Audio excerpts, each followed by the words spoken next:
Bentornati cercatori d'oro, io sono Matteo Berto. Se avete ancora fatto vi consiglio di iscrivervi al mio canale se questi contenuti vi piacciono, in maniera tale da rimanere sempre aggiornati. In questo breve video voglio andarvi a presentare un nuovo kit di piatti per cercare l'oro in commercio. In particolare mi sto riferendo alla XP Gold Pen Premium. È un kit che si aggira intorno ai 50-60 euro. Potete trovare questo fantastico kit di piatti in vendita al negozio Detector Center. Vi lascio il link nei dettagli qua sotto il video. Andiamo adesso a vedere il piatto principale di questo kit, il piatto da prospezione. Il piatto da prospezione ha delle dimensioni molto simili sempre a quello della MyLab. Stiamo parlando di circa 40-50 cm di diametro, una profondità di circa 8 cm, quindi abbiamo degli scalini per lavaggio preliminare, degli scalini per lavaggio conclusivo e inoltre abbiamo di nuovo riproposta la superficie ruvida per il lavaggio del concentrato finale. Questa è di nuovo un'aggiunta, secondo me, molto interessante di questo piatto. Andiamo adesso a parlare dei setacci. Vi è una rete a rombi. I due setacci stanno uno dentro l'altro, si può setacciare utilizzando entrambi. Andrete a creare uno strato intermedio di sassolini che potete osservare successivamente alla ricerca di pietre preziose. Vi sono le istruzioni per l'utilizzo, sia di dove cercare l'oro e sia di come usare il piatto.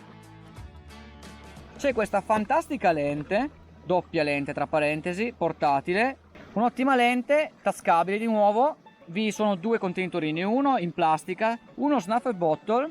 Adesso andiamo a provare questo piatto in azione al fiume.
Concludendo, sono rimasto molto soddisfatto come prime impressioni da questo kit, il kit XP Gold Pen Premium. I due setacci devo dire la verità che mi hanno molto convinto. Per il resto direi promosso. Vi dirò quindi quello che penso nell'arco di 6 mesi in maniera tale che possa provare questo kit sul campo. Mi raccomando, se il video vi fosse piaciuto, di mettere like, di iscrivervi al canale per altri aggiornamenti.